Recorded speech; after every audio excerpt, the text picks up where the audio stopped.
Morning, everyone. Morning. Nice to see so many familiar names and faces. Just letting some people come on in. And as they do, I just welcome you. Welcome to our May 2023 news session. We're very happy to be able to bring these workshops to you. We want to make sure that they're relevant topics that you're seeing in your field and within your organizations. And so today's topic is certainly one that has bubbled up as a main priority for many of you and many others. Just some housekeeping. After the presentation wraps up today, you're going to be receiving an email from us. It will have the presentation slides. It will also have a very brief survey. If you could just take the time to fill out that survey, it does help us plan for the future news sessions. You know, what is on your mind? What would you like to learn more about? So with that, I'm very happy to welcome Gwen Weber-McLeod, who is our presenter today. And I will let Gwen take it from here. Good morning. Can everybody hear me okay? Give a sister a thumbs up or something. We good? There are so many of you. Everybody out of your pajamas? I've showed up during COVID in my pajamas at a few things. So, well, I am so excited to be here with you today to talk about a topic that is, I think, of critical importance to all of us. And so when Danielle and the team invited me to do something with you today, we talked about this notion of creating inclusive workplaces. And as you read my bio, you're probably aware that in my profession, I'm the president and CEO of a private sector leadership development corporation that's incorporated in my name. So my company's name is Gwen Inc. And we do a lot of things. You can visit my website to find out all the things. But one of the things that we are known for in New York State and increasingly across the country is our work in the DEI space. And we proudly identify as DEI strategists. And because we're in the leadership development work, our clients are only mid-level to executive level leaders across industries, because we only work with leaders and or their teams. So the information that I'll be sharing with you today is directed at you. And one of the philosophies that I'm going to invite you to ponder as it relates to the work that you're doing with DEI is that everything, and I mean everything, will rise and fall on your leadership as you are either trying to lead and manage diverse teams or are the person that's charged with implementing your organization's diversity strategies or initiatives. So I'm very conversational in my way, all 80 of us. And I've asked Danielle to help me advance the slides. Corey's going to help me manage the questions. And there's something I want to let you know about my leadership style is that I'm here because I was invited as a person who has technical expertise in this area. But I fundamentally believe that answers to this business challenge, opportunity are in this room with us. So I experience us this morning as a team of experts. And in that spirit, I want to let you know that my leadership style also includes that I am always open to your questions, your comments, your concerns, and any respectful criticism you might have about these ideas. I know what I know, but collectively, we all know so much more about this topic. So I want to invite you to take a breath. We're going to have a conversation. I'm going to move through the formal content as quickly as I can. If you have a clarifying question, please let Corey know. And then I hope to get this done in a way so that we can truly have a conversation about this. So let's do it, Danielle. I'm trying to think. That's okay. Let's see. Like that moment of. Here we go. There you go. So one of the reasons that I offer for your consideration that this is a critical business conversation for you to have. So I want to clarify that I'm a DEI strategist. And the only reason my company does DEI work is to help our clients position the concepts of diversity, equity, and inclusion as a resource, as a business resource or an organizational resource. So when I believe that there's a strategic reason for all of us to think about the critical importance of creating inclusive workplaces. And this piece of demographic data is a source of inspiration for me and for my clients, because it's been trending for quite a few years now that over this recent period of time, that women, minorities, and millennials will represent up to 85% of new entrants into the workforce. And I'm starting to see this happen and take hold in organizations across the state and in my clients where we work nationally. So if you can believe that this is a true thing, and it is, check your cousin Google, they'll tell you the same thing. I'm offering that companies and organizations, and you have to prepare yourselves to recruit, onboard, retain, and position for leadership this population of future employees. And the challenge for you is that they're not the typical people that most companies or organizations are seeing, have historically seen as the future generations of leaders in their companies and organizations. So one of the things that I'm inviting you to do, if you saw my love note that I sent in advance, is that one of the things we as leaders need to do is to talk about diversity, equity, and inclusion with the people that we are either leading with or following, so that it starts to be embedded in our organizations as a resource that we're going to use to achieve our overarching goals. You picking up what I'm putting down? Let us listen down. Okay, Danielle, you can go to the next slide. So this is why this matters to you, that almost every organization I know is focused on DEI in some way. And when I tell you that I work across the state and have a growing, and I have worked nationally, every single one of my clients is engaging us because we are known DEI strategists. And every client is focused on that from a different perspective and point of view, right? So I'm going to talk a little bit about that.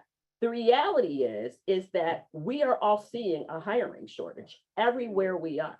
So every single one of my clients, whether it's a global company, a law firm, a not-for-profit, everyone is on a mission to attract and retain talent.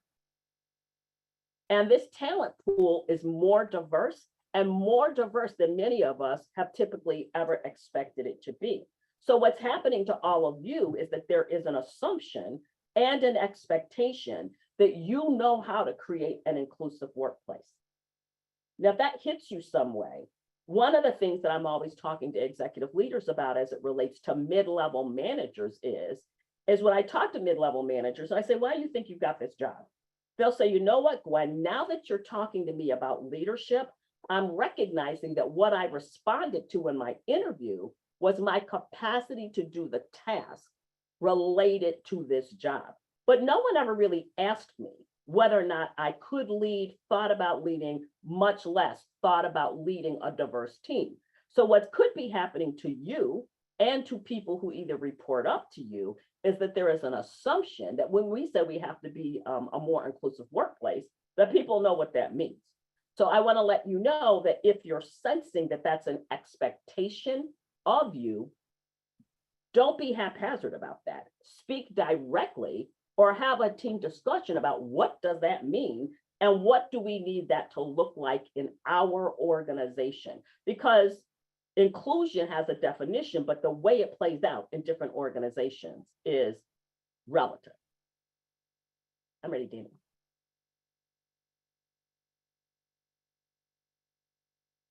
Okay. Oh, geez, there's a delay. Yeah, that's okay. Listen, we're all probably still caffeinated. We're on a delay. I'm gonna take a sip myself. So, in my observations with leaders who are doing this work and doing it well, I'm observing 4 specific things about them. And here's what they are, and I'm going to do a drill down. That they're recognizing that inclusion is related to, but not the same thing as diversity and equity. They're also recognizing this idea that relationships really matter. And I'm of the opinion that they are the only thing that matter. So that trust is fundamental to this idea of creating an inclusive workplace. The other thing I'm recognizing is that we are all living in a tsunami of change. And if change isn't managed well, it will disrupt the amount of trust that's in your organization and have a negative impact on your capacity to create and sustain an inclusive workplace. And the other thing is just legacy building matters. That's okay, Danielle. That's okay. Moving me along is not a bad thing. So legacy building, and I'm saying this is about you, consciously and intentionally identifying and developing new generations of leaders is critical to embedding an idea of inclusion, inclusive workplaces in your work. So I'm going to just drill down into those real quick. So the first thing I want to talk about quickly, and I'm just going to give you some concepts, right, is that inclusion is not the same thing as diversity. But we always say diversity, equity, inclusion as if it's one thing. So for you as a leader, if the goal is to create an inclusive workplace, is do not assume that there is shared understanding of the relationship between these concepts. It's one thing to know the definition, but do not assume that there is shared understanding between the relationships. So I'm just going to go over the definitions that we work with and talk about them in a relational way. So in my world, this is what diversity is. We're all hooked on phonics, so I won't read it out loud to you. But we really simply think that there's diversity in every single one of your organizations. And people sometimes tip their head like a little confused puppy when I say this. But even if everybody in your workplace looks exactly like you as a leader still need to be focused on the fact that you are leading, managing, supporting a diverse team, because fundamentally what it is us and all our allness just walking into your office every single day. So it's already there.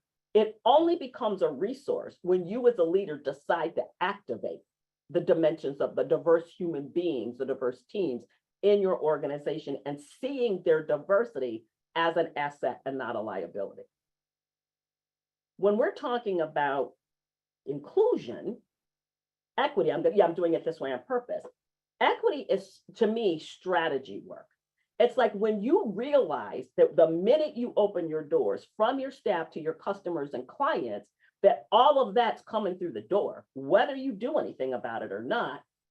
I think that executive level leaders in particular have to be focused on the idea of equity if your intention is to build and sustain a diverse workforce and use inclusion as the resource that's going to keep everyone in the organization. Because equity is with strategic intent, ensuring that everyone, regardless of their ethnic background, country of origin, you're picking up what I'm putting down, has the opportunity to excel, sorry about the spelling error there, in the workplace, okay?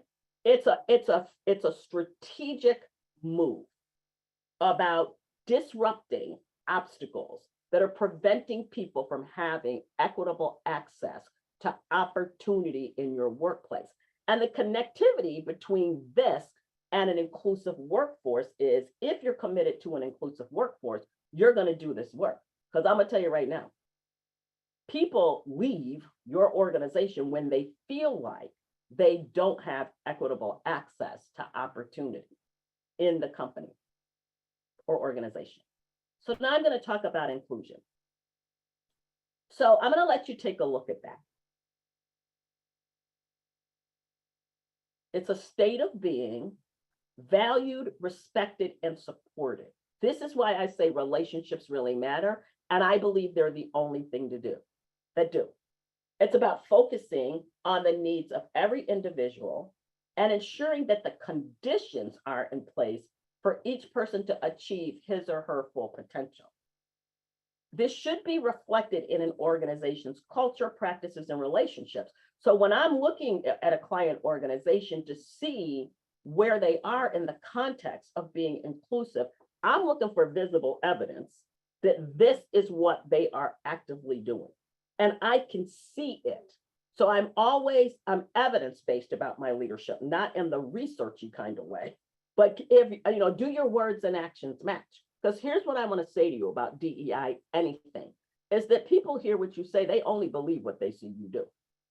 Employees tell me that every single day. when we hear what they say, but we only believe what we see leaders do. So if you see this slide about inclusion, it's about us creating a condition in the organization that yields these bolded kinds of things. Okay, so diversity is the mix. Inclusion is the strategic action we take to get that mix to work well together. And that's what we're focused on, which is why I'm saying these are 4 things I see every leader do. One of them is they create shared understanding of what DEI is. And then they're really clear that inclusion work is related to, but not the same thing as equity. Because you don't have to do anything about diversity. It's there, right? But I'm encouraging you to at least understand the demographics of your workforce so that you can then think about what you need to do to create this inclusive environment, and then make it your leadership commitment to be disrupting the status quo in your organization that could be preventing equitable access to opportunity. We're ready, Miss Danielle. So I want to say a little bit more about inclusion. When I'm watching leaders who are really skilled at this, they understand that there is an expectation for them to create an inclusive workplace. But I'm saying to you, don't let yourself be okie doke. If somebody tells you that, ask them to describe what that means to you in great detail so that you can build a set of goals and strategies that are going to enable you to create this. And the other thing I'm watching really successful leaders do is they know that creating an inclusive workplace only happens with strategic intent. It only happens with strategic intent.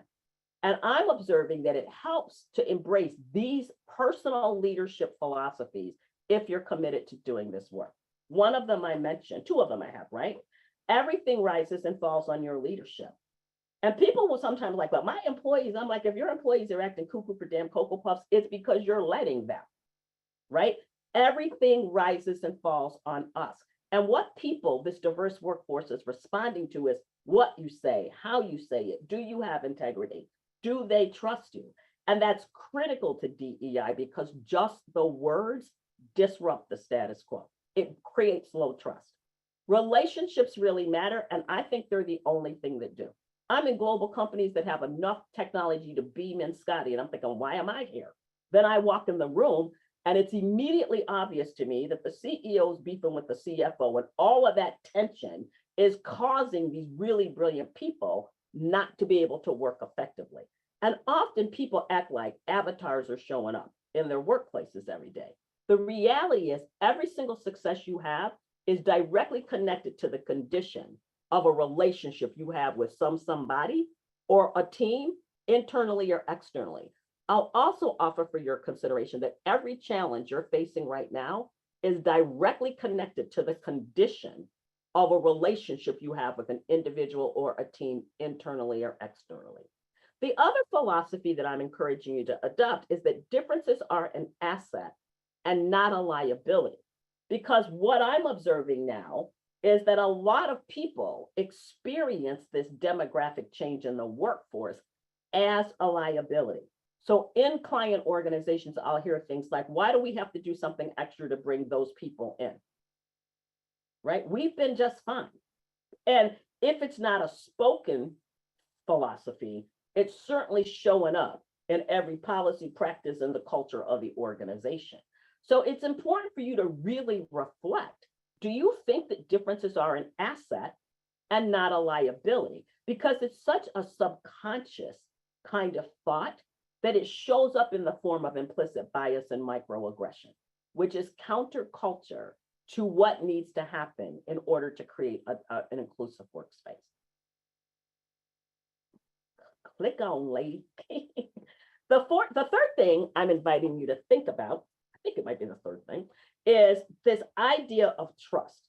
And I'm offering that trust is a strategic resource that has to be actively built.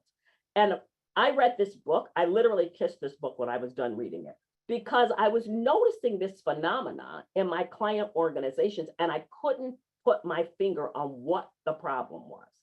And what I discovered is that low trust really impedes our ability to do every single thing we need to do to drive an organization's success. So as we start to realize that 85% of new entrants into the workforce will be female, millennials, and people of color, those are populations of potential leaders that we typically haven't seen as moving into the leadership pipelines in our organizations, consciously and subconsciously. People are doing equity work for a reason, right?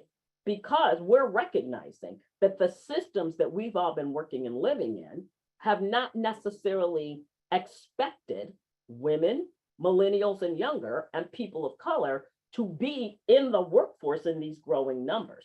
And so I'm inviting for you to read this book. You can Google it and get the cliff notes. And I'll actually, Danielle, send these, but he grounds his work on that there are 13 identified behaviors that inspire people to trust you.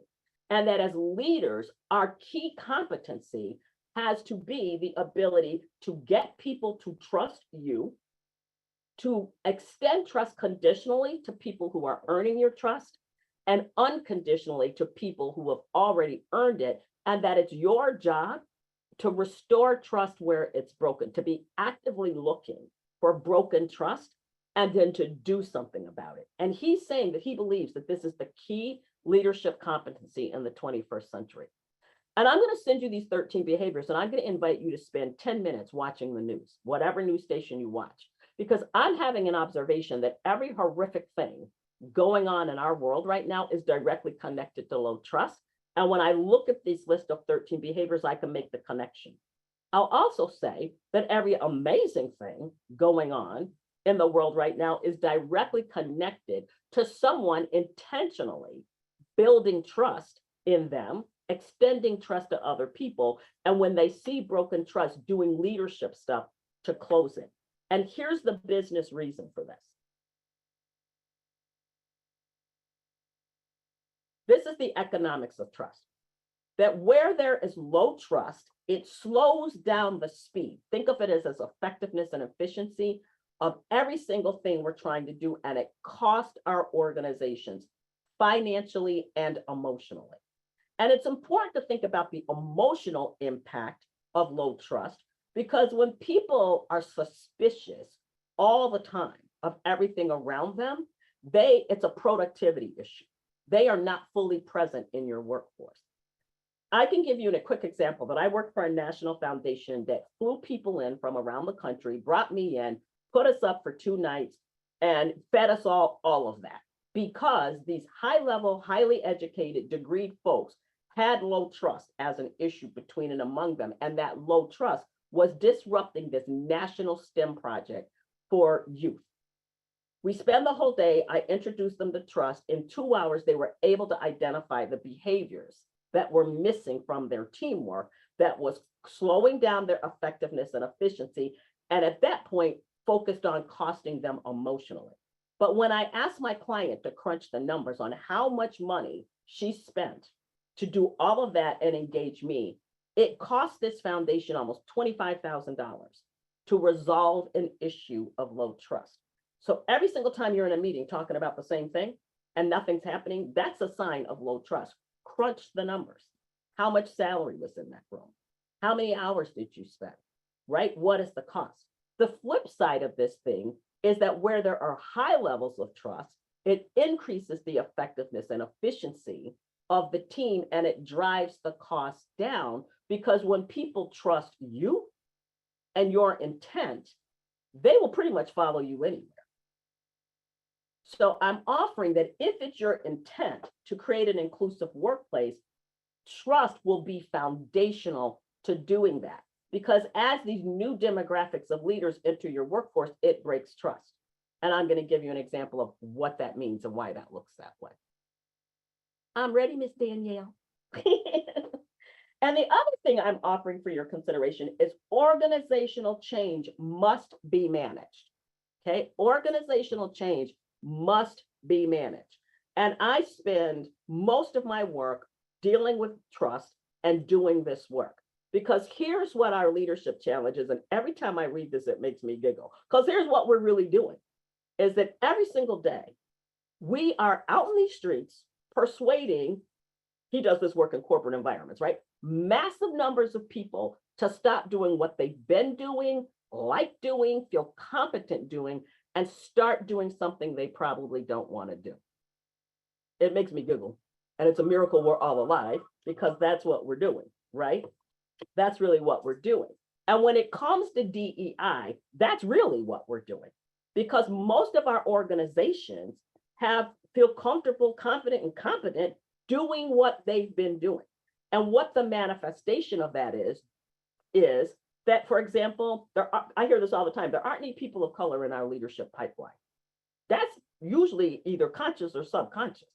And it's primarily because folks of this demographics that's coming into our workplaces have historically been excluded. So we're not even thinking about them as potential leaders. But if you're going to create an inclusive workplace, know that the minute you do it, you're disrupting the status quo. That's why you can't be haphazard about what somebody's asking you to do when they invite you to do that. They put that expectation on you. It's important for you to say, when I start doing this, I'm going to disrupt the status quo and see how they respond. Because people like the idea of inclusion. They don't always like the reality of doing the work that's required to create an inclusive workplace. This ain't for the faint of heart. Right? So I want to just give you a quick example of what managing change can look like. I don't know if you're familiar with this model, but this is the work of John Kotter, and it's probably something that came out in the 80s, but it's still very viable for me. So when people contact Gwen Inc. and say, we're going to do DEI work, I say to them, you understand that what you're doing is triggering transformational change in your organization. And a lot of times they give me the what you talking about, Willis look, right? So I help them understand what I'm talking about because this doesn't just happen. And every DEI initiative I'm watching and monitoring when it starts to derail, and many of them do just because we're disrupting the status quo, it's happening because the introduction of this specific type of change was not managed well. So Kotter in his work discovered that there are like these 8 phases that if we as leaders consciously do these things in this order, it increases the organization's ability. The organization is the human in the organization, their ability to accept the change that we're introducing to them. And be clear that the introduction of DEI triggers transformational change that often causes low trust among a diverse population of people and disrupts inclusion. That's why you have to be about the business of building an inclusive workplace. So I'm just going to give it to you in chunks, right? But overarching, there are these 3 things that we have to be doing. It's creating a climate for change, which is why I'm encouraging you to normalize talking about diversity, equity, and inclusion as a business strategy. The same way you talk about your computer and your budget. And you have to not only say it, you got to physically be in total body leadership when you do it, because people hear what you say, but they only believe what they see you do. So your lips can be moving about passion for DEI, but if you're flinching and nervous and anxious about it, your employees and the people who follow you aren't drinking the Kool-Aid. And when we're doing this, we gotta give them the data. Why do we need to do this? I said my company tagline is leadership is not a job to do alone. Do not be out in these streets trying to do this by yourself. Build a guiding coalition, a team of people that will be your ambassadors in this work, and then set the vision. What is in it for me, and make it visual. You know how architects do the rendering of a building? You've got to make it visible to people why creating an inclusive workplace has benefit for them, your mission, the people that you serve. You need to engage the entire organization in making this happen. You have to communicate to get the buy-in. And Kotter notices that if you're an executive leader, you need to make sure that 75% of the people who report to you are bought in before you do this. I'll think about this in advance, right? Talk about DEI work. You got to empower people for action. Once people start doing the work, really acknowledge and honor the celebration of people that are getting it right, and create short-term wins. Make it visible that people are making progress. Once the train's pulled out of the station, it's critical that you put into place all that's needed to implement and sustain the change that's being caused by DEI.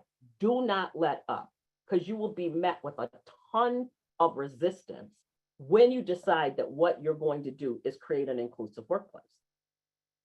For all those reasons that Nadler says, because we're asking people to stop doing things that they like doing, love doing, and feel competent doing, and start doing things they sometimes don't want to do. And I'm going to be just real straight up about this.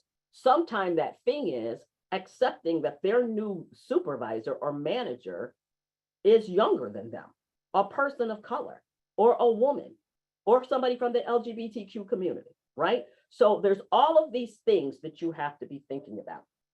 I'm just throwing this information in the room so we can talk about it. Keep me going, Danielle, so we have time to chop it up. Here's what I want to tell you about developing this new generation of leaders. In my company, I trademarked the term, the unexpected leader, to describe the experience of this new generation of people that are coming into our workplaces. This fell out of my master's research, where I studied what is the journey to leadership. I was looking primarily for Black people, but as I continue to activate my research, here's what I see. That an unexpected leader can be anyone who is a non-traditional pick for your organization or company, right? Because the leadership pipeline has historically excluded this rising demographic. In my company, the clients that I'm working with, I have an executive coaching practice specific for this leader. They're typically female, millennial or younger, people of color, and often I also are part of the LGBTQIA community, also have some other dimensions of diversity that are impacting them being experienced as unexpected. But here's the thing about unexpected leaders. When they enter the organization, they're shattering what I call a cement ceiling, right? When they shatter the cement ceiling, it's unexpectedness that makes it challenging for them. But they always exceed expectations, always. They're always qualified. And often they're always they're always almost expecting themselves to be the only person of whatever demographic they're in, and know that their mere entry onto your team disrupts the status quo. And I'm going to just give you some quick examples of that, because here's what's really going on for them. The unexpected leader is almost always a first only indifferent. Everybody in that population that's rolling into your workforce could be experienced this way. So here's what's happening to them. They're highly successful and history makers, and they're simultaneously aware that they're setting the standard. They feel isolated and under a microscope, and they're afraid to make mistakes or fail because of something else I'm going to talk to you about. Okay, so when you invite me in, if I'm the hypothetical person, I'm breaking this cement ceiling every single time. And my mere entry into the organization is experienced as a simultaneously a point of celebration, and I disrupt the status quo. I am a classic unexpected leader. Okay, my career trajectory is. The other thing that this person will struggle with, which is why you have to build an inclusive workforce, is that they struggle to gain and sustain credibility. And the unexpected leader is always qualified. Often they're more qualified sometimes than the people who are supervising them. But simultaneously, what's happening to them is they're being challenged about their qualifications all the time. You know that affirmative action speak? We don't want to hire unqualified. That's what they're challenged. And what that really is about is unchecked racism, sexism, implicit bias, and microaggression in the culture of the organization. And when I'm doing my coaching work, we kind of talk about it. When an unexpected leader enters a system, it's almost like an irritant in the system, right? It's like, oh, we expected to be you, Gwen. I get the kind of like, you're the leadership expert. Yes, I am, right? It's like an irritant, and the system starts to convulse against this person because they're disrupting the status quo. They don't look like, they don't act like, they don't talk like everybody else who's led before them.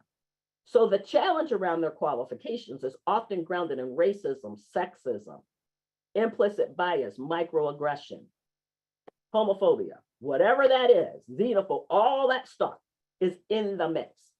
And they're constantly stressed by this scrutiny.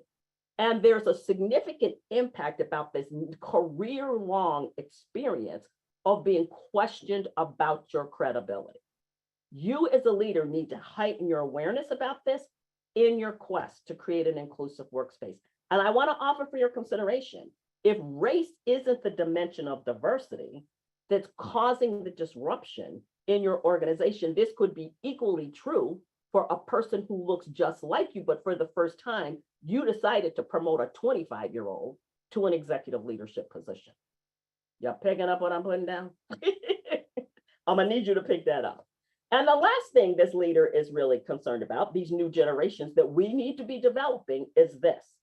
They have a lot of pressure to pay their success forward. They're in legacy building mode because they realize that whether or not another unexpected leader has the opportunity to follow them into their pathway of leadership will hinge on perceptions of their success, not necessarily the realities of that success. Right? Because implicit bias, microaggression, all of that creates false narratives around these new generation leaders. And they're also feeling pressed to then mentor other unexpected leaders on their journey. Okay. So we're going to open the floor for questions, comments, concerns, respectful criticism. I hope I don't sound like Charlie Brown's mama, because this was a lot, right? But here's the business discussion that I'm inviting you to have. And these are questions you can take back, but I'm inviting you to ponder as a participant in this session. And we can talk about these in the open session as well. What are your general reactions to this idea? Because I'm just telling you what I think, right? But we are a team of experts. So I'm confident that some of you have varying points of view about this. The other thing you have to think strategically about as a leader is what will be the joy and challenge for you of creating inclusive workplaces? Because everything's going to rise and fall for you. And to be straight up about it, you got to be built for this stuff.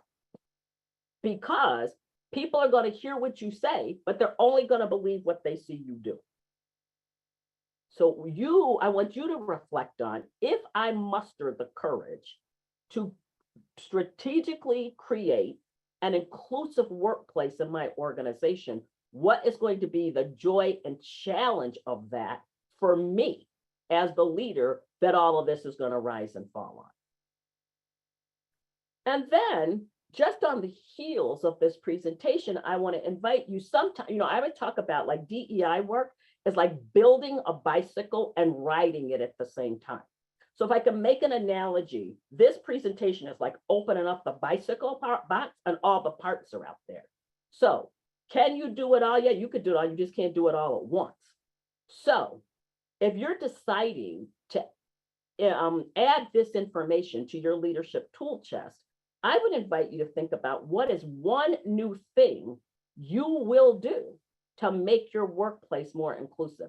And here's the beauty of it. Every answer you come up with is correct. I tell people, if you like graduating magna cum laude, I'm the facilitator for you. Because every answer is correct, right? But you just have to be clear about this. What is it? What's going to be the joy and challenge you creating an inclusive workplace? People really get mad at leaders who are saying, we're really going to work to increase the number of women on our team. People get mad about that. They get mad about, well, we need to look at having a team that reflects the diversity of our community. People feel some kind of way about that. And not necessarily because out of a malicious place, because we're disrupting the status quo. And then everything will rise and fall on you. So what are you going to do? What's one thing you will have the courage to do? And in the Gwen leadership model, we talk about the competencies of confidence, competence, courage, and calm. You're going to have to activate and build those muscles in order to take on the beautifully rewarding task of creating an inclusive workplace. And I just want to end this part by saying, because relationships really matter and they're the only thing that do. And when I'm talking to people about inclusion, I'm aligning it with the impact having a non-inclusive workplace has on productivity. Bias disrupts productivity. Me not feeling safe and respected disrupts productivity. So I want to end there and just see what y'all been thinking about. Is there another slide? It might just be how to find me. Y'all know how to find me. So, phew, that was a lot, right? So let me start here. What was going on in your head, your heart, or your gut as I was sharing this information? Every answer is correct. I'm kind of just being nosy. Hey, Gwen, I'll start it off. This is Diana Wolgamuth. I'm with Loretto. I think for me, the biggest thing is allowing myself to be vulnerable, because you talk about, courage and being committed and being, committed with intention. I think for me, in my position, it's the courage to be okay with getting it wrong sometimes and making those mistakes, because, I had several questions that I was typing in the chat and I kept deleting them because I didn't want to throw them out there. And I think it's so key when you're entering into this work is to be comfortable with the uncomfortable. Yeah, you have to be gentle with yourself. And I say this to my clients all the time. It makes me want to cry and laugh at the same time. But listen, be gentle with yourself. America's been at this for 400 years and we don't get it right. Think about it. We're living in why are we even having this conversation in 2023? Really think about it, right? So if a whole country can't get this right in 400 years, why would you expect yourself to get it right in a year, 2 years, or 3 years? That's why the mindset of you building a bicycle and riding it at the same time will be helpful to you. And it is going to require courage because we're going to get it wrong. However, you can reduce the possibility of getting it wrong if you define what success looks like before you start putting the bicycle parts together, right? A lot of times people get it wrong because they freestyle about this. I'm just saying, this ain't stuff to be freestyling about. Because think about it. All of these dynamics impact trust, and trust in you, trust in the team, right? So you can't be haphazard about what you mean when you say, we want to have an inclusive workforce. What does that mean? People can only do the good job if we describe it to them in great detail. We have these conversations in my company where I'll say, we need to go Sesame Street on people here. We cannot assume that they understand that this is a letter A and what a letter A looks like. And if you've ever told a teenager to clean up a room, you'll know what I'm talking about. Because my mind, the picture of a clean room in my head was not the same picture that my son Travis had in his head of a clean room. So Diana, it's going to require you to be vulnerable and be prepared for people to get it wrong. But in that change model, if you build the right guiding coalition that's reflective of the people who will be impacted by this and give them permission to coach up to you, they will lovingly challenge you when you're going down, when you're putting the pedal on the handlebars. Does that resonate with you? It does. And I have a follow-on question because, part of creating that environment and that climate, something that I've been reading about recently, and I'd love to get your take on it, is the importance of having ERGs, employee resource groups. Yeah.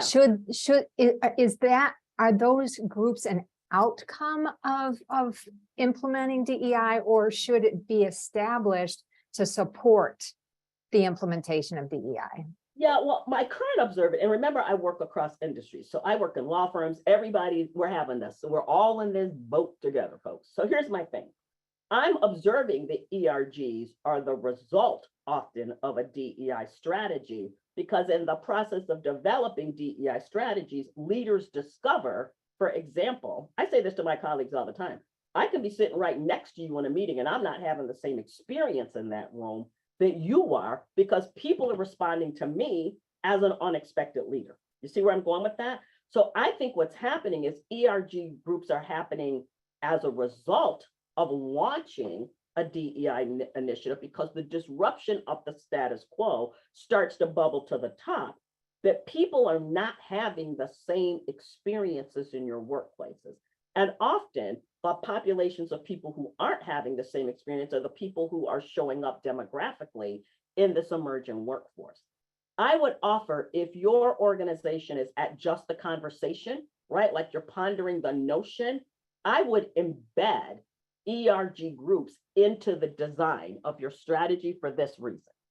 That part of inclusion, creating that workforce, includes allowing like-minded people to come together to have strategic conversations about what it's like to work in your organization, and then inviting them to share that data with you as you're strategizing about how do I create a workplace environment that's going to help me recruit, retain, and position for leadership opportunities people in my organization. Does that resonate?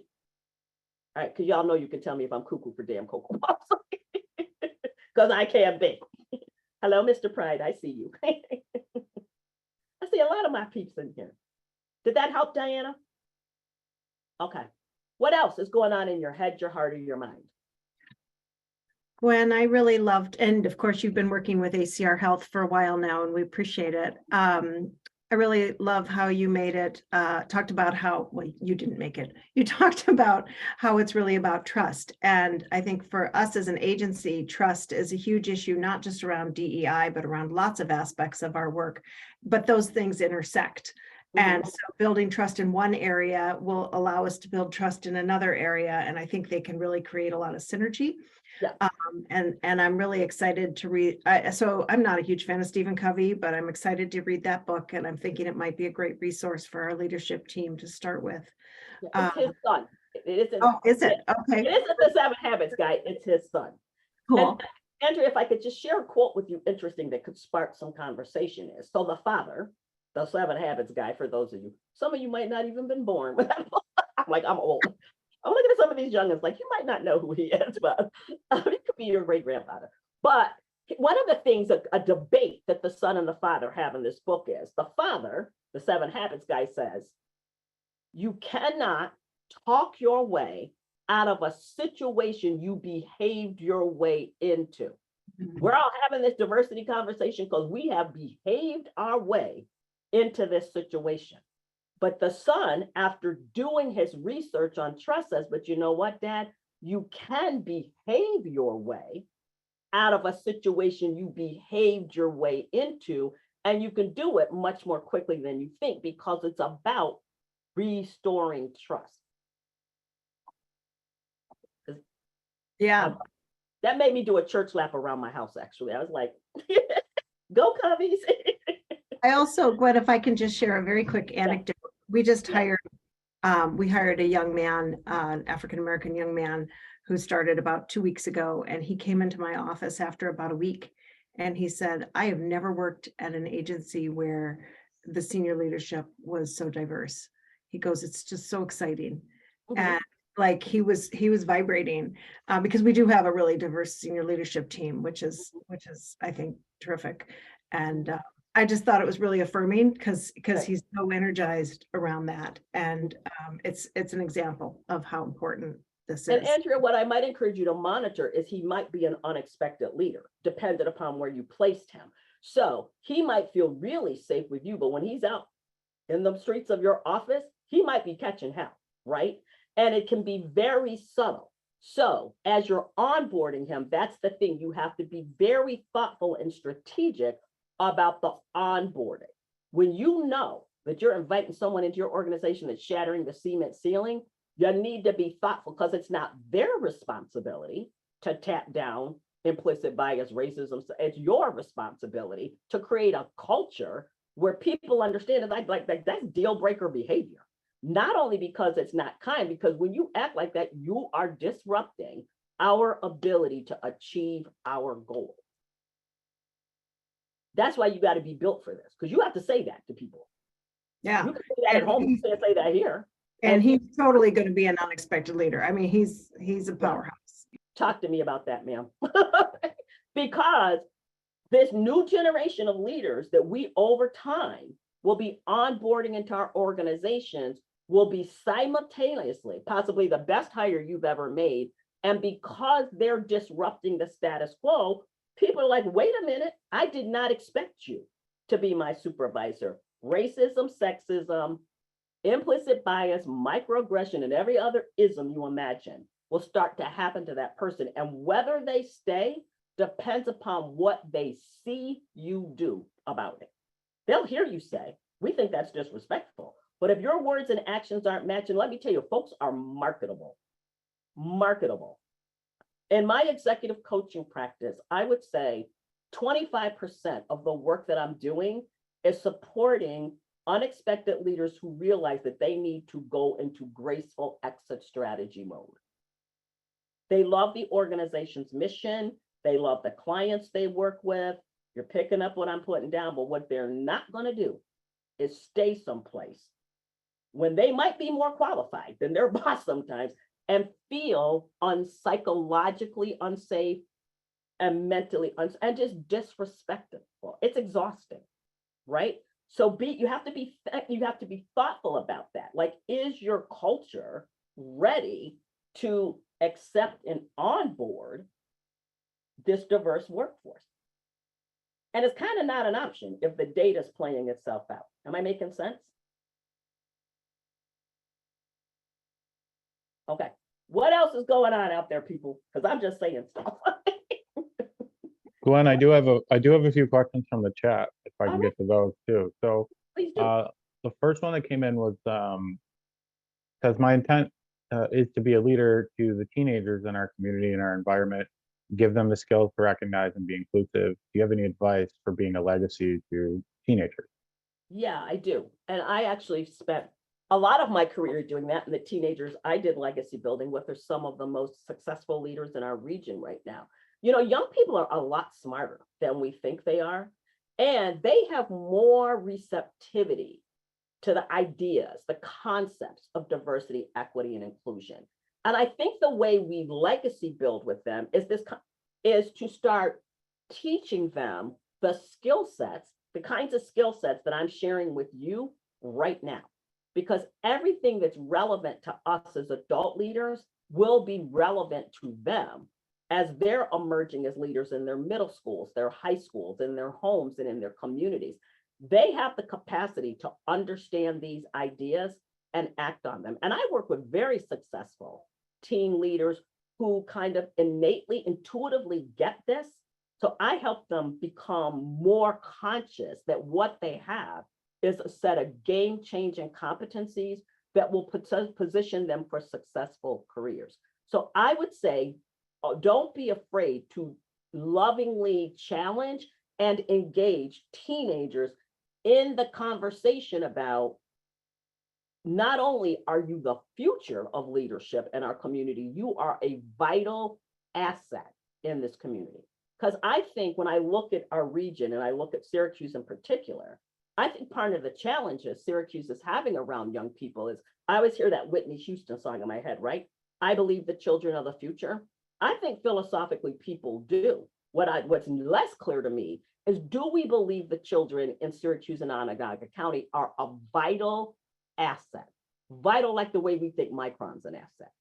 Because I believe if we thought that about them, they would not be in this condition, right? And so it's going to be their generation that's going to really deal with the residual effects of us either doing or not doing what is required to make a community inclusive for them. When you have kids who say, we don't feel comfortable going downtown, that's an alarm, right?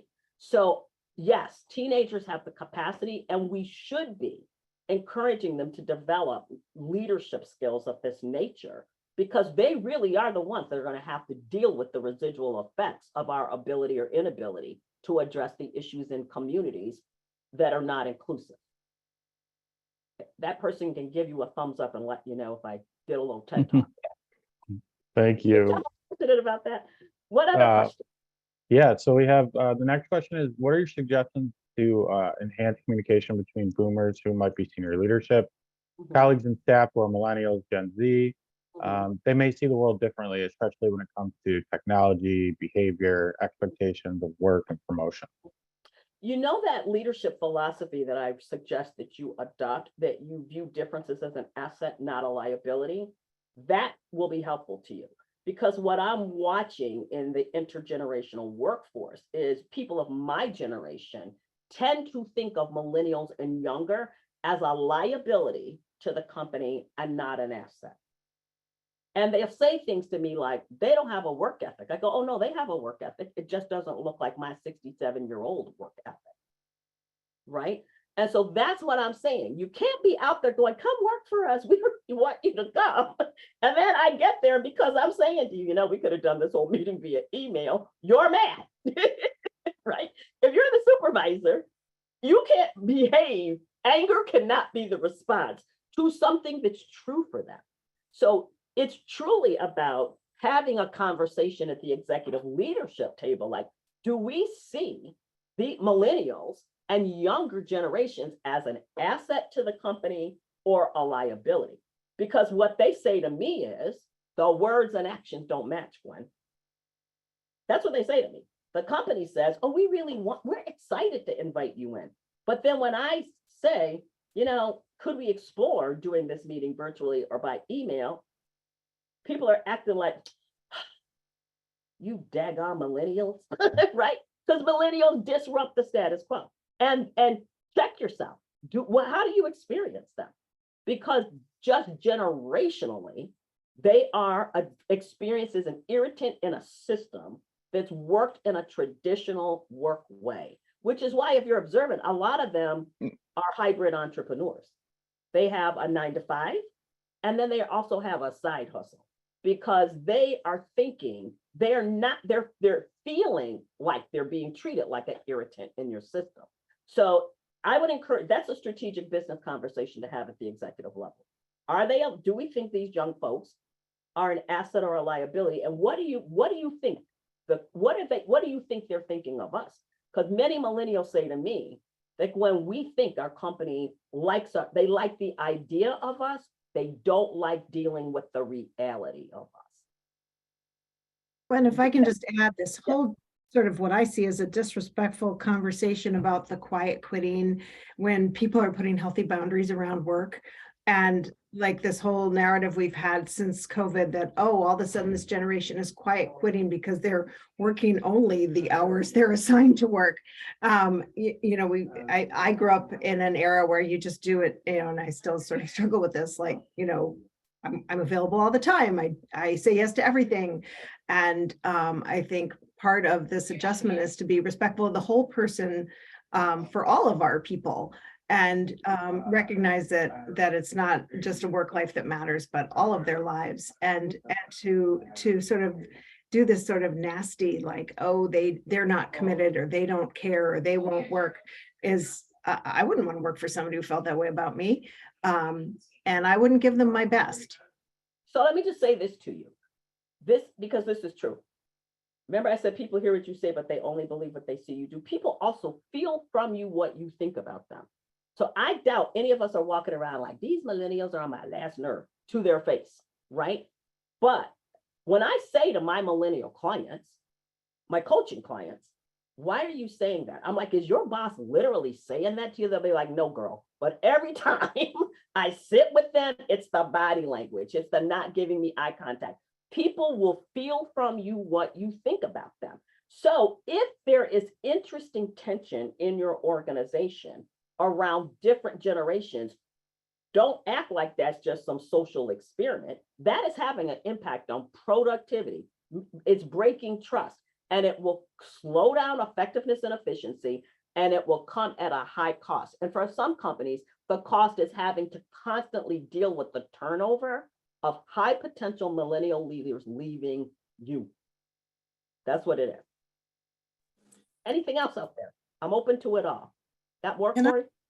Hi, this is Martika. Hi, Martika. Yeah, I love what you said too earlier before your presentation about the legacy building. And so when millennial leaders, especially millennial leaders of color, come into your organizations, we have the awareness that we will be the only one or one of few. Mm-hmm. So it is imperative to us to build legacy within that org, but also we're doing it across industries too a lot of times. So what we're doing is we're networking and we're working in an entrepreneurial mindset so that we can make sure this is not just happening in our organization that we're currently in, but it's happening in our peers organizations across industries, so that in the arts sector and the healthcare sector and architecture and engineering, it's simultaneously happening for all of us, so that we can collectively build up community and have success and longevity in these fields. And so I would just implore you to, like, if you see millennial leaders of color sticking to like the hours that are set for me to work at this job are those hours, it's because outside of those 9 to 5 hours, the time that they have is imperative to be building up those relationships, to be furthering the legacy building that they're trying to do in-house, but also outside of the house. And so it's really important to, when you're working with them or building relationships with them within your organization, that you're seeing them as the, like you said, as the whole person, and understanding that they're coming in with a lot, they're probably most likely carrying a lot of weight.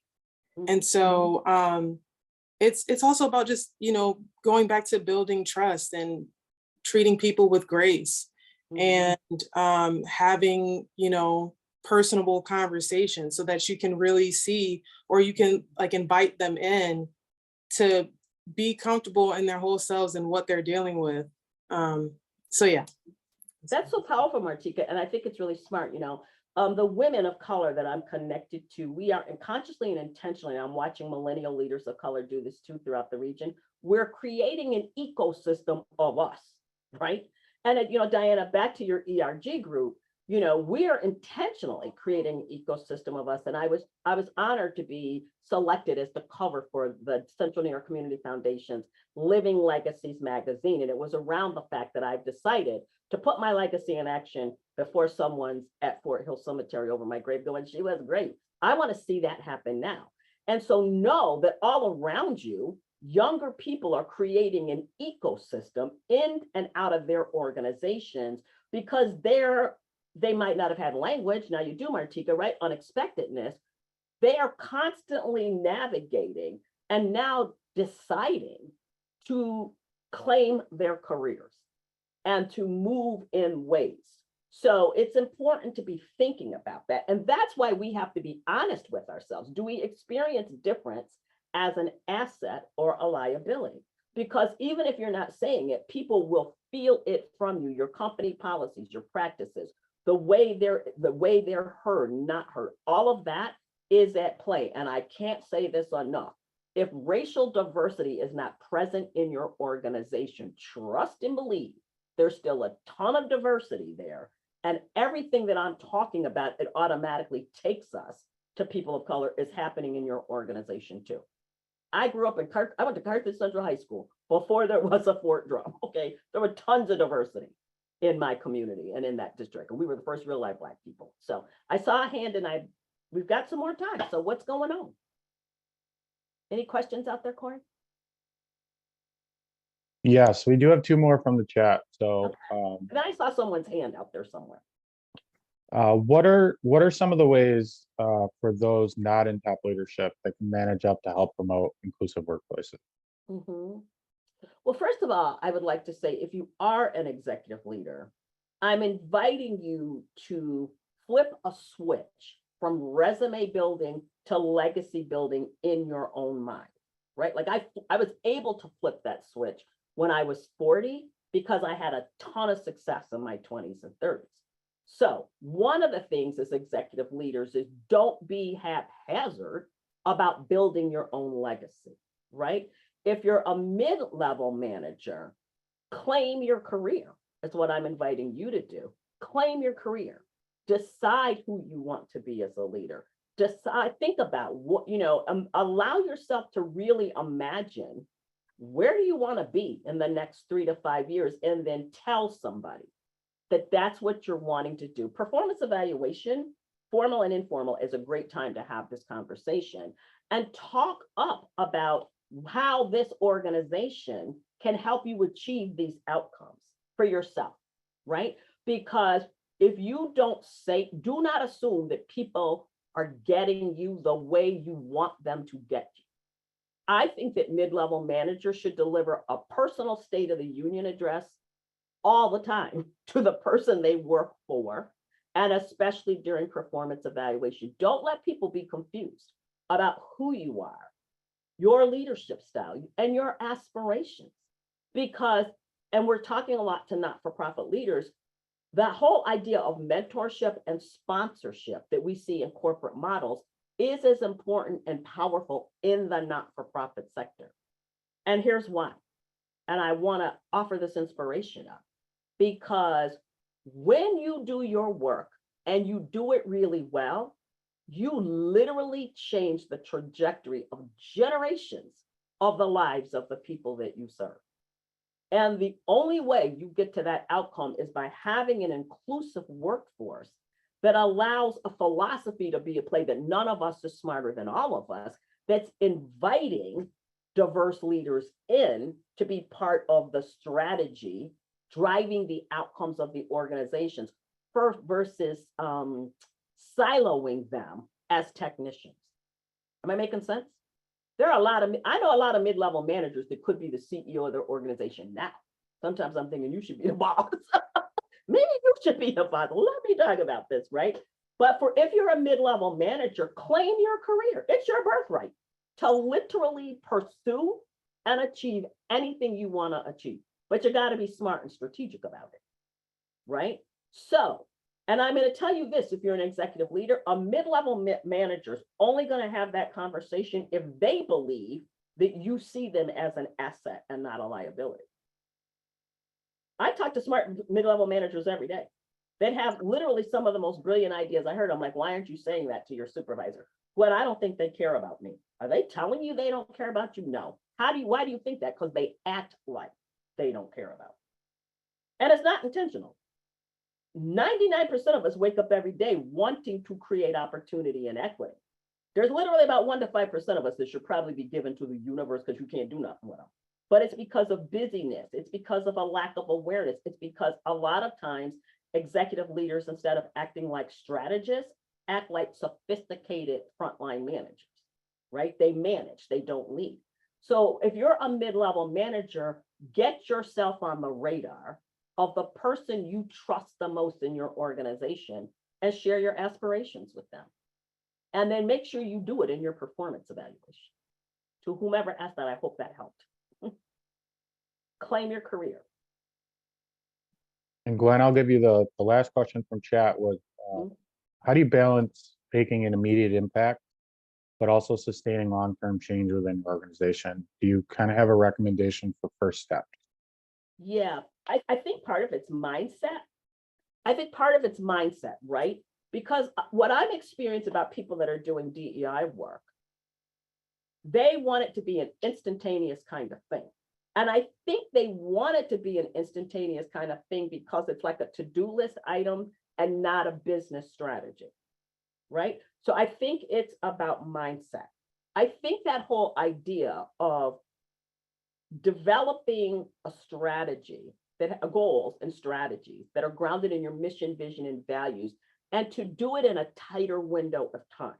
So if you say we're going to create a plan that's for the next 36 months, 24 to 36 months, that allows you to at least get the bicycle together and pedal it. Because long-term sustainability in DEI work, frankly, is kind of connected to failing your way to the top. You just want to make sure you don't fail. I tell my team, just don't fail to the top in a way that's going to have me in the county jail, right?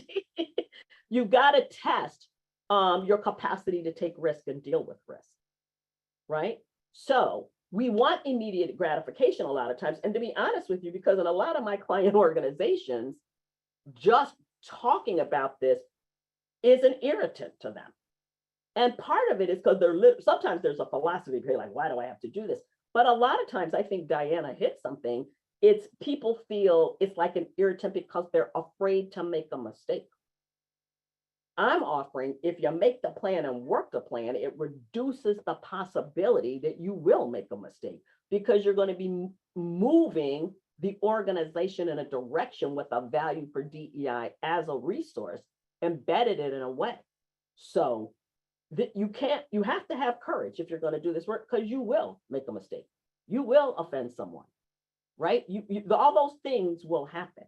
But I need you to broaden your perspective about diversity, be specific and clear. My clients will say, well, you know, when we want to increase diversity on our team, and I'll say to them, well, what are you talking about? And then, well, what do you mean? I said, are you talking about racial diversity? Are you talking about gender diversity, right? Because those strategies might be different. You need to be in relationship with the demographic data in your organization and build that diversity strategy. So check your gut, because that need for instant gratification is often motivated by fear and anxiety that comes with creating transformational change. I hope that helped. If not, you know how to find me. Anything else? What's going on out there? Head, heart, or gut stuff?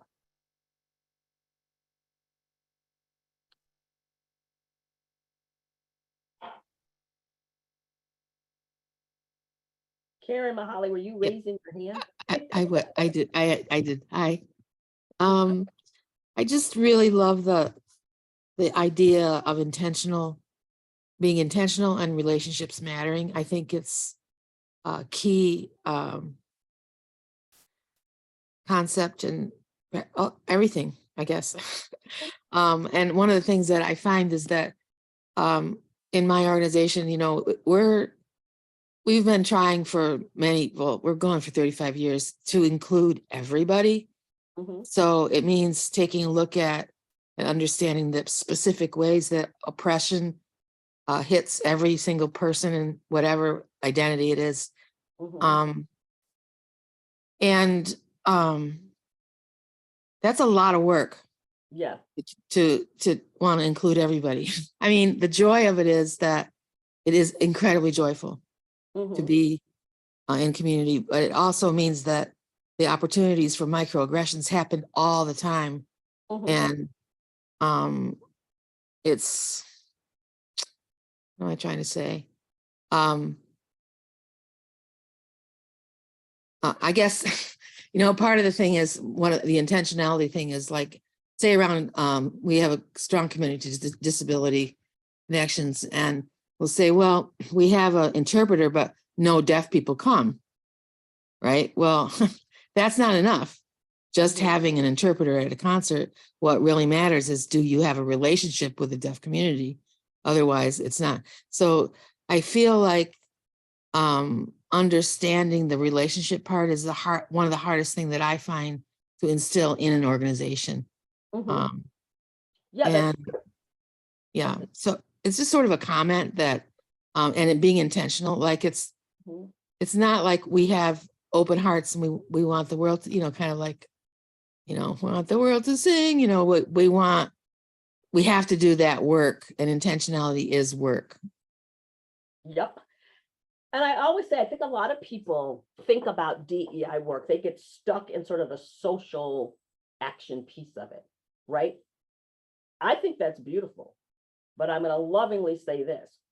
If your goal is to believe that this demographic is coming your way, and I'm watching it hit Syracuse right now, and you're recognizing that the future of your organization hinges on your ability to attract the best and brightest people who will come to pick you because you're an employer of choice and stay, you can't be in we shall overcome mode about this work, right? Mhm. And I think a lot of that agitation, that's what I deal with all the time. People are agitated. I'm mad, right? I'm like, what you mad about?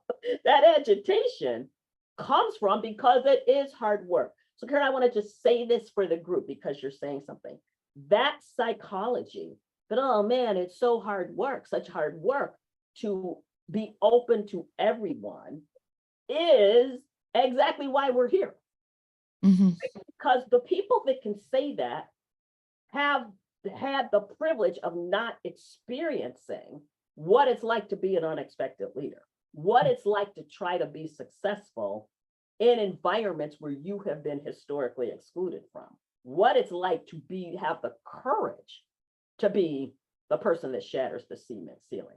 So the psychology, that's why I'm asking you to like lock yourselves in a room and have this conversation.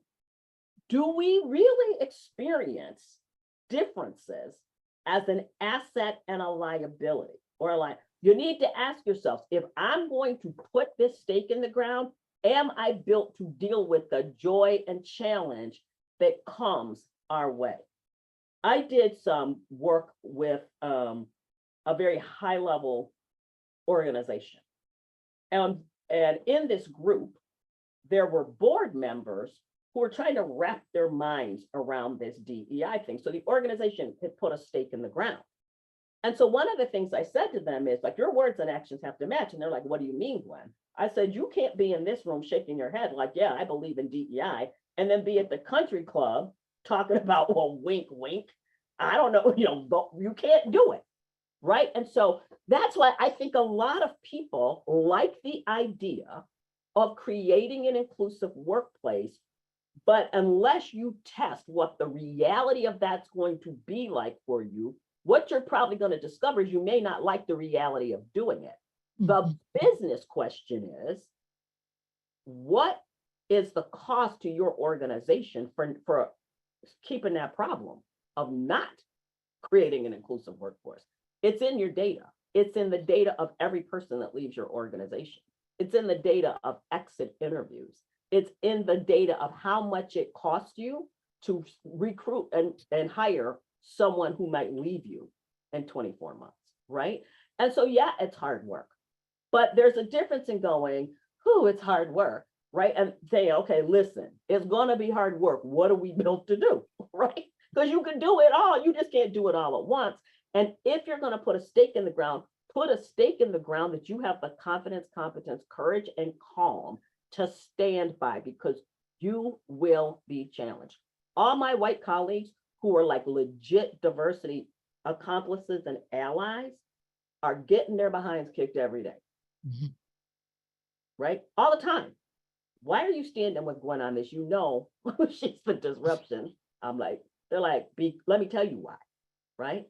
Because you're going to deal with a lot of who the hell do you think you are? And you better have an answer if you're going to do this, because everybody, when I'm with people of color, I hear all the time where they would work, where they wouldn't work, the ecosystem that Martika's talking about, that's what's going on. And as it relates to ERG groups, a lot of times organizations want to create them, and they're in like, we shall overcome mode. We're going to create a nice place for them to network and to talk about their issues. And when I'm working with ERG groups, I'm like, and let this become the war room for you, right? Let this be the place where you're having strategic conversations like, okay, this opportunity is about to open up in this company. Which one of us is built to apply for the job? And when you make the move, we know it's going to just be you. So how can we get your back when you get ready to do that? Like, you can't be, people get nervous if they like the idea of ERG groups. They don't always like the reality when the women come a marching, talking about, are you aware that there has not been a woman in a leadership position here in 20 years? And then the CEO is like, Gwen. I'm like, well, y'all liked the idea of it. So what you gonna do? Imagine me being your executive coach. I'd love it. I'm kind of the Dr. Phil version of it. I don't, but I'm just kind of like, can you see why you can't do this work haphazardly? Yeah. So before you bust a move with strategic intent to create an inclusive workforce, answer some of those questions that I left on the screen. Like, what's going to be the joy and challenge of it for you as the leader who's going to open their mouth and say, I think we need to do this, right? Because you got to be built for it. Because groupthink, all them things that keep us from making good decisions are going to happen to you. And then the other thing is to think strategically. Don't do it all. What's one thing you're willing to do in the next year to take a step toward that? The other thing, having this as a context, I would invite you to go back and start to categorize under this umbrella all the things you're currently doing that would be classified as DEI work. A lot of my clients are like, we're not doing DEI work. And I'm just like, yeah, you are. You're just not calling it that. But when you do that, that's a form of DEI work, right? When you do that, that's what equity looks like. When we're looking at pay formulas and whether that's equity work, right? So a lot of people, I think that everyone's doing DEI work all the time. We just don't call it that.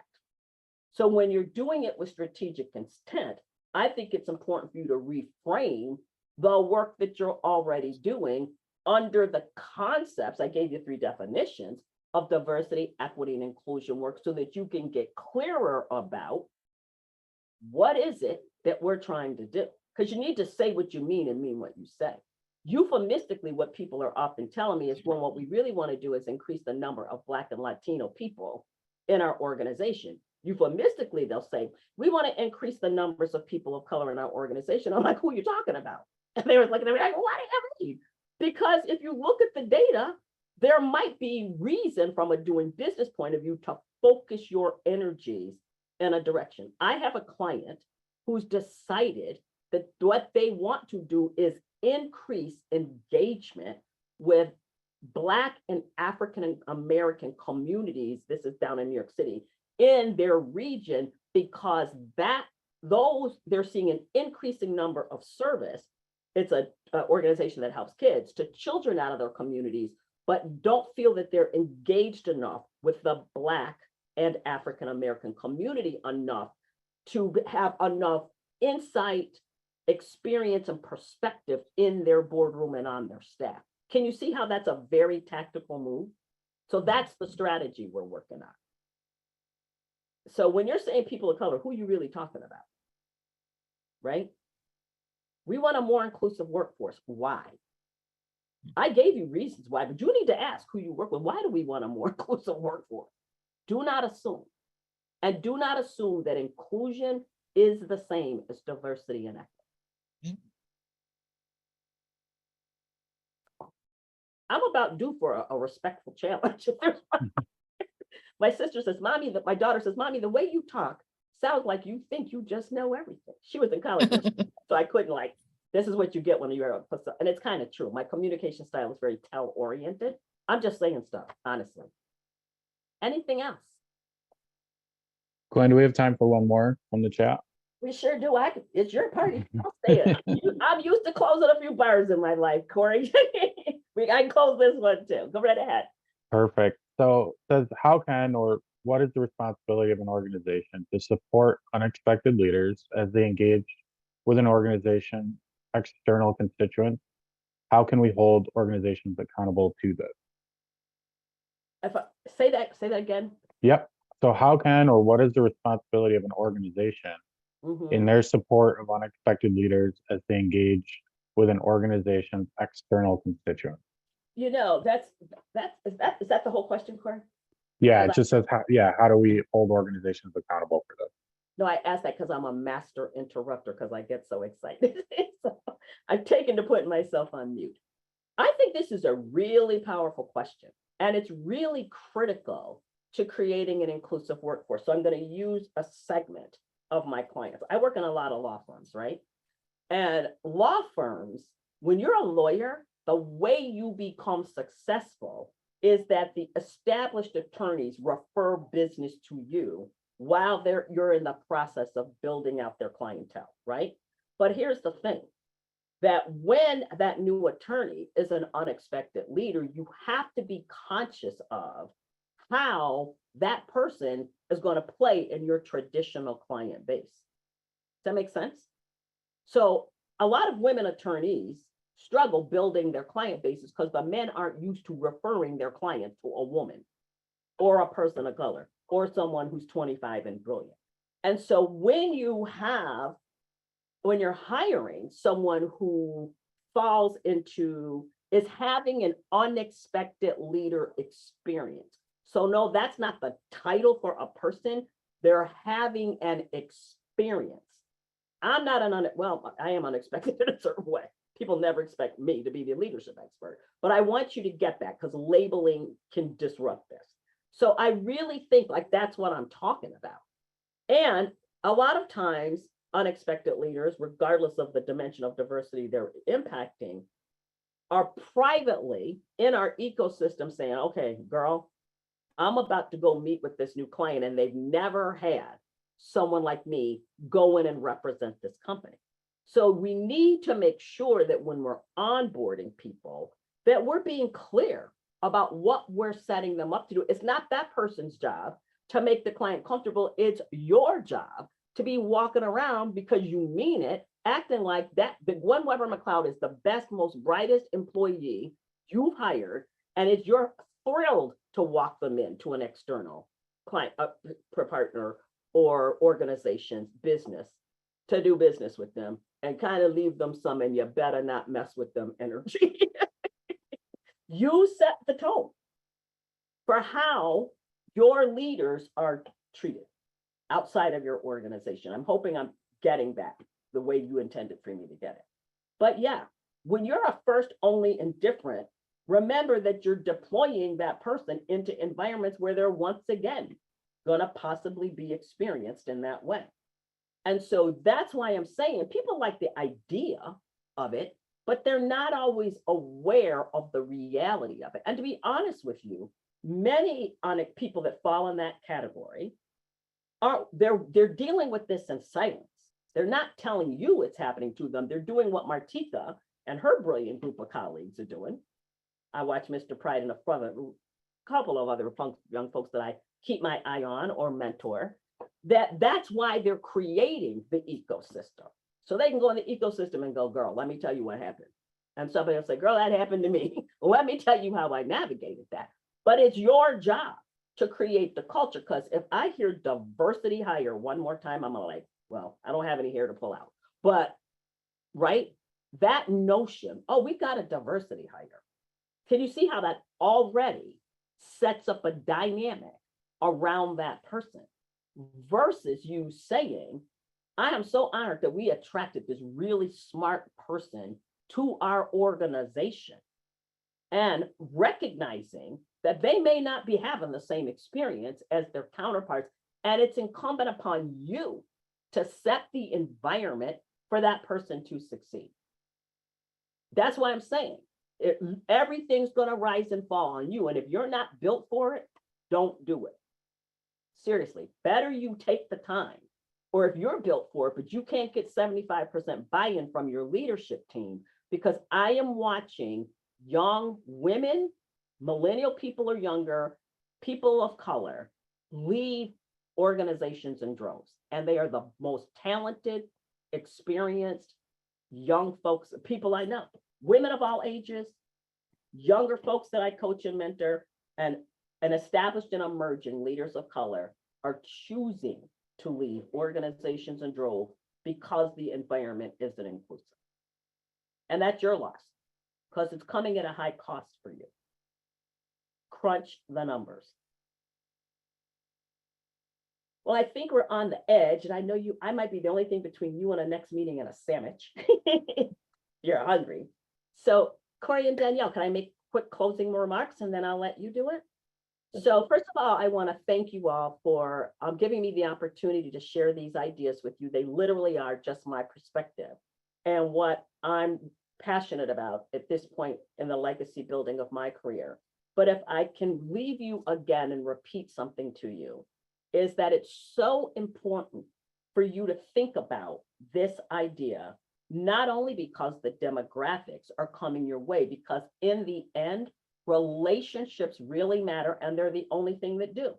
And so the more you can create an environment where people feel safe, respected, valued, and have equitable access to opportunity, all that diversity that's coming in your doors every day is going to be more motivated and committed to working effectively on your behalf. That's not going to happen haphazardly. Everything rises and falls on you. And so as a leader, I'm inspiring you to think about preparing yourself to do the hard work, as Karen said, of creating an inclusive workplace, because it is the linchpin to your capacity to advance your missions in the community. And you need to be awake about it with intent. The final thing two things. The other thing is that when you do your jobs and you do them well, you are literally changing the trajectory of generations of your client's family. And that only happens when you have a team that's working from a position of confidence, competence, courage, and calm. And the final thing is that I hope at least one thing I said inspires you to a new level of leadership. And I'm so excited that I get to start my day with all of you. So thank you very much. Thank you, Gwen. You're welcome. Fantastic presentation, and thank you to everyone who attended. Really great discussion. As I mentioned at the top, you will be receiving a survey in the email. If you could just fill it out so we can gauge what might be of interest for future sessions, that would be wonderful.